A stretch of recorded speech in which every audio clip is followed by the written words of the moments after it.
untuk melantunkan memuji kekasihnya Nabi besar Muhammad sallallahu alaihi wasallam serta mengingat nama Allah Subhanahu wa taala.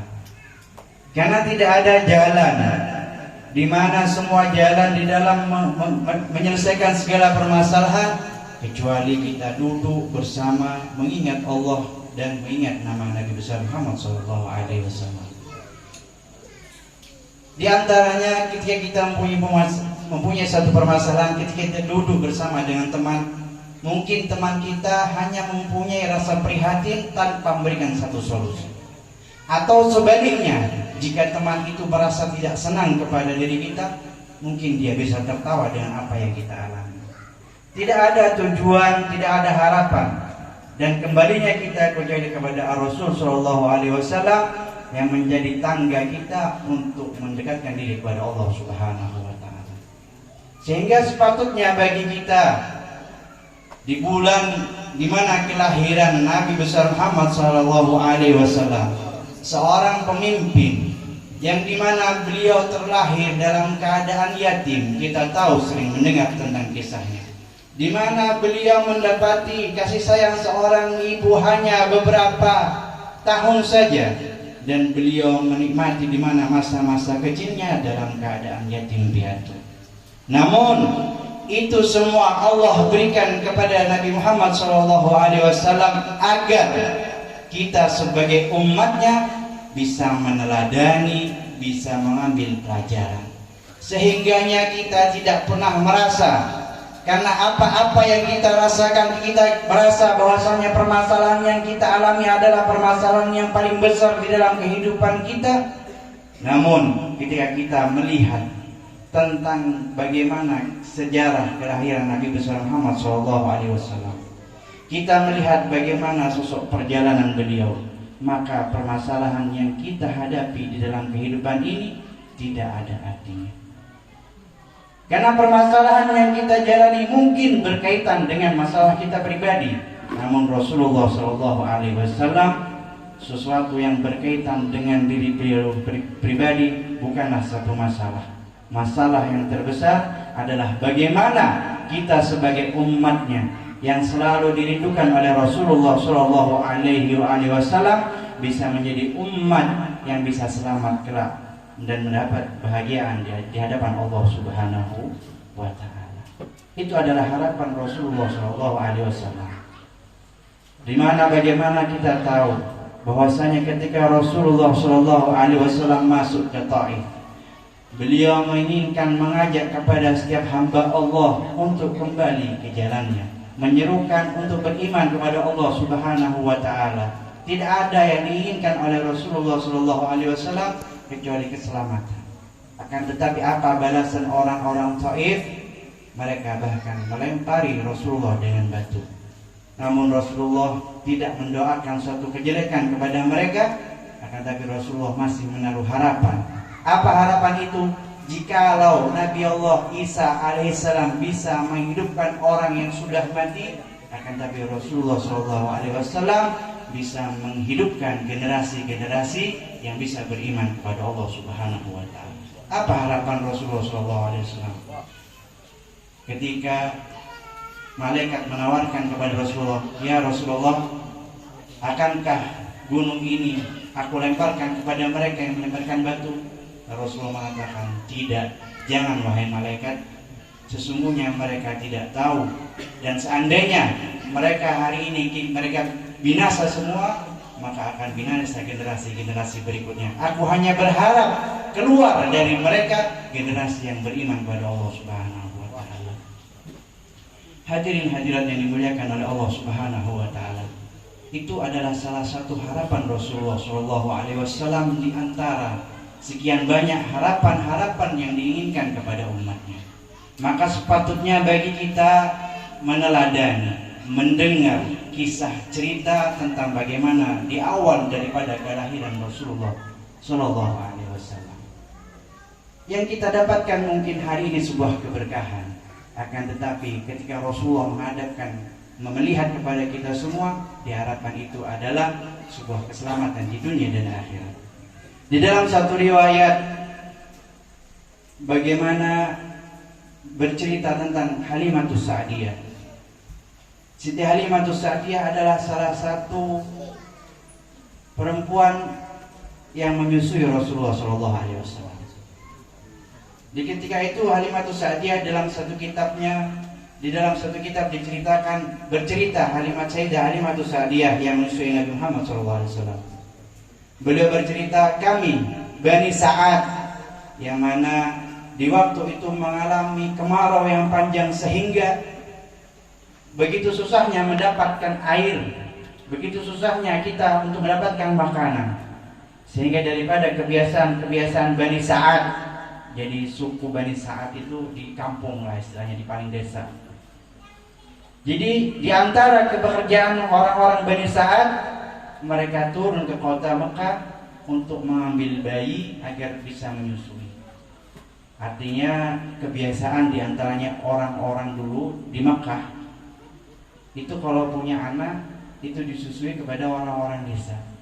Di antaranya itu disebutkan agar bayinya itu terjaga daripada hal-hal yang bisa menyebabkan pola pikir mereka kemodernan, karena di desa di waktu itu kemurnian di dalam adat, di dalam kebiasaan, istilahnya Badui di waktu itu mereka lebih terjaga. Jadi Bani Sa'ad ini, Sayyidah Halimatus Sa'diyah bercerita di mana di waktu itu musim kemarau yang panjang sehingga mereka turun ke kota Mekah untuk mencari daripada bayi-bayi orang kaya yang akan disusukan kepada orang-orang perempuan dari Bani Sa'diyah, suku Bani Sa'diyah.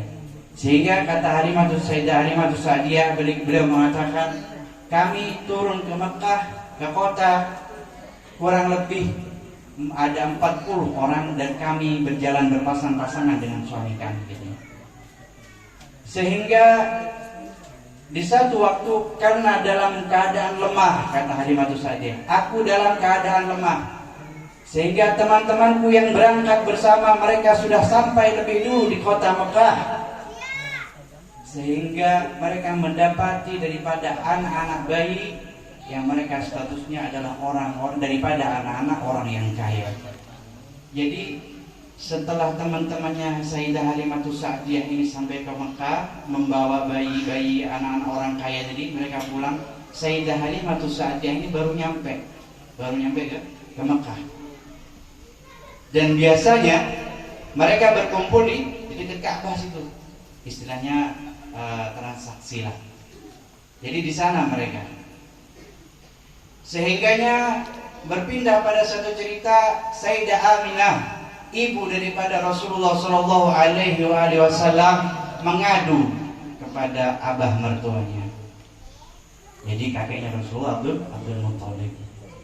Beliau mengadu, wahai abah, tolonglah carikan, mungkin ada daripada orang-orang suku Bani Sa'id yang mau menyusui anakku. Jadi Rasulullah terakhir, tidak ada yang mau menyusui karena orang-orang sudah pada pulang. Dan juga ketika itu Sayyidah Aminah dan keberadaan Sayyidina Abdul Muttalib, bapak mertuanya atau kakeknya Rasulullah, taraf kehidupan ekonominya dalam kesederhanaan. Bukan orang yang tidak kaya, bisa saja, tapi beliau sederhana hidupnya. Karena beliau adalah salah satu tokoh kaum Quraisy yang terpandang. Karena di antara tugasnya kakek Rasulullah, apabila datang bulan haji, beliau menyiapkan daripada makanan segala macam untuk tamu-tamu yang datang ke Mekah. Jadi Rasulullah ini hidupnya tidak miskin, cuma sederhana. Karena keturunan ke atas mereka adalah orang-orang terpandang. Sehingga mengadu Sayyidah Aminah kepada abang mertuanya. Lalu abang mertuanya menjawab, baiklah kalau gitu saya mau keluar. Akhirnya Sayyidina Abdul Muttalib keluar ke Mekah, keluar ke Ka'bah mencari.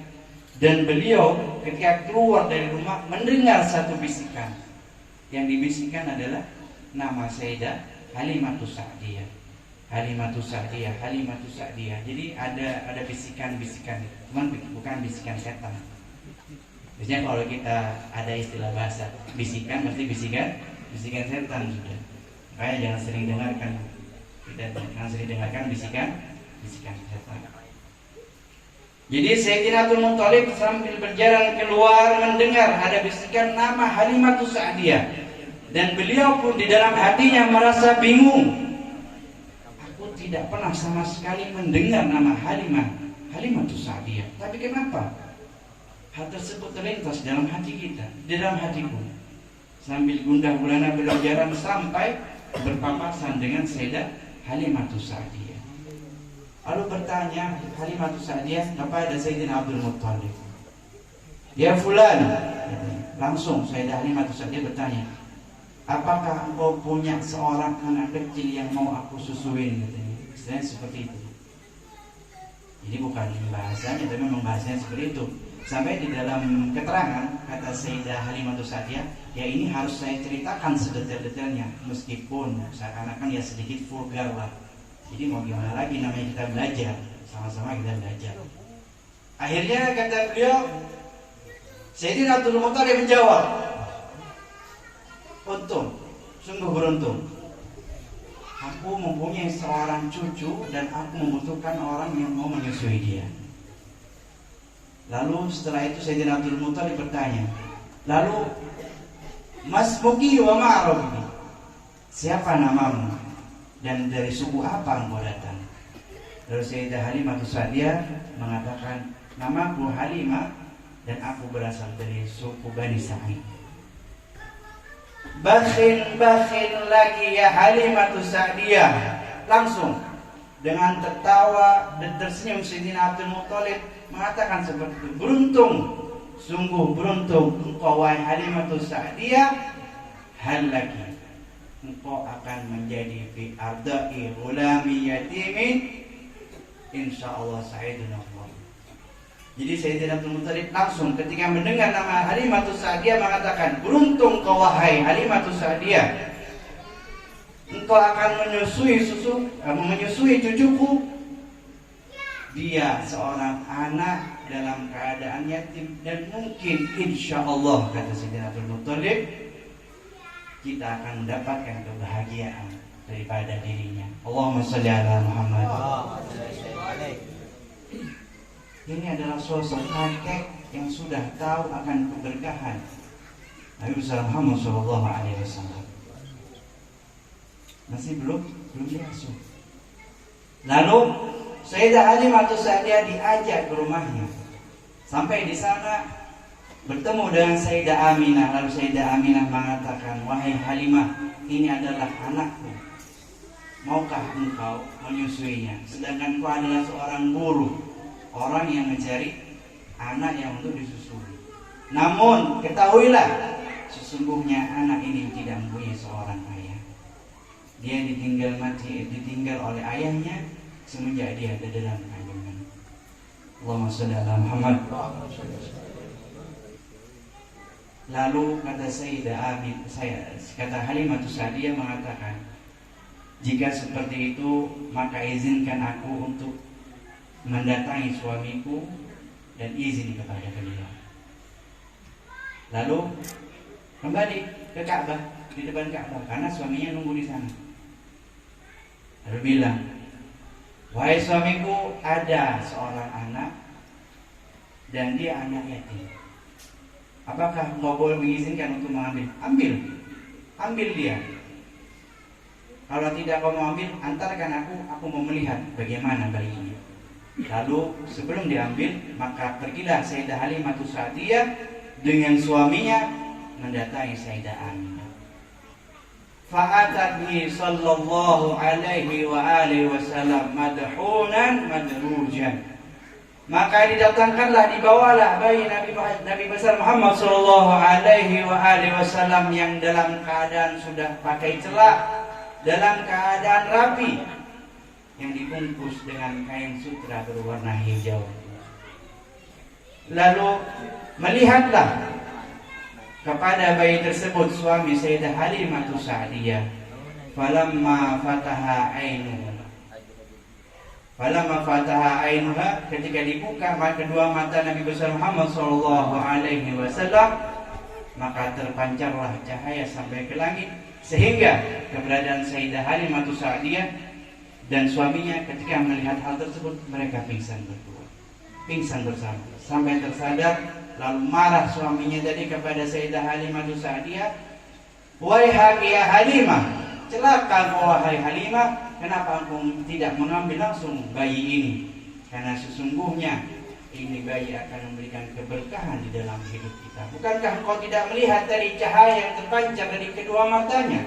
Itu adalah tanda-tanda kebesaran dia adalah orang-orang yang akan menjadi pemimpin di dunia ini." Seseorang yang tidak pernah berjumpa, dan dia berjumpa dengan Nabi besar Muhammad SAW yang dalam keadaan masih kecil. Lalu di situ suami daripada Sayyidah Halimah Sa'diyah langsung bersegera dan mengatakan, "Baiklah wahai Sayyidah Aminah, baiklah wahai Aminah, maka akan kubawa bayi ini, akan aku susun." Langsung bersegera dibawa pulang. Namun sebelum pulang, di dalam cerita itu Sayyidah Halimah Sa'diyah mengatakan bahwasanya sebelum aku pulang, aku masuk ke dalam Ka'bah, yang dimana di dalam Ka'bah tersebut banyak daripada berhala-berhala sembahan orang-orang terdahulu. Dan ada satu berhala yang paling besar yang menjadi kebanggaan orang-orang di waktu itu. Dia langsung menunduk ketika melihat Nabi besar Muhammad sallallahu alaihi wasallam. Adapun berhala yang kecil tadi runtuh, berjatuhan karena bersujud. Batu yang sejatinya kita lihat adalah makhluk yang mati, tahu dengan keagungan Rasulullah sallallahu alaihi wasallam. Oleh sebab itu, bagi kita yang mempunyai hati, tak selayaknya ketika kita tahu, ketika kita mendengar tentang sejarah Nabi besar Muhammad sallallahu alaihi wasallam, tidak ada rasa simpati di dalam hati kita. Bahkan jangankan simpati, rasa cinta pun tidak terbesit di dalamnya. Karena apa? Karena kurangnya kita mengenal seberapa jauh keagungan Rasulullah sallallahu alaihi wasallam. Allahumma shalli ala Muhammad. Lalu tidak sampai di situ, ketika sudah keluar dari Ka'bah, Sayyidah Halimah Sa'diyah membawa Rasulullah SAW di hadapan Hajar Aswad, seakan-akan Rasulullah ini mau diciumkan ke Hajar Aswad. Tapi apa? Hajar Aswad itu langsung melompat, nempel, mencium kulit mulia Rasulullah SAW. Lalu dikabarkanlah hal tersebut kepada suaminya. Lalu suaminya mengatakan, "Bukankah aku sudah mengatakan kepadamu, sesungguhnya bayi ini akan membawa keberkahan di dalam hidup kita."